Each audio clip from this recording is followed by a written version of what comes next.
Nah, makan ang ubaw. Nah, maya ada kenyang baru yang lucu. Panjang ini mah. Dulu yang merantau udah ya nyam. Bancak nang bau. Ini orang sampai ngicik tu. Oi. Ya nangnya ni ngicik. Apa ni panjang ke? Punya. Nah, otak kau nak. Panjang tu jadi. Panjang ni. Kau dua. Kalau suar yang dibikin. Bobo panjang lain. Layak nak mendukung. Dapat lang guys, senang. Banyak kamu yang jadi dah.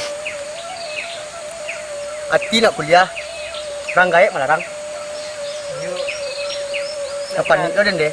Tak bisa orang guys, salandang dulu. Mana sekarang? Jadi kehidupan ng gaya ang pulangan kawadanang jadi orang gaya itu. Kalau orang gaya sayang kanak dah akan tak nak dia tu. Jadi rumah. Tak bisa wah guys itu lah.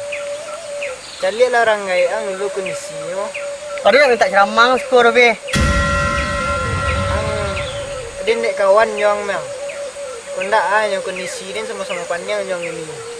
Tapi dewat yang kenal lian situ. Kalau samu kalian sadu mah.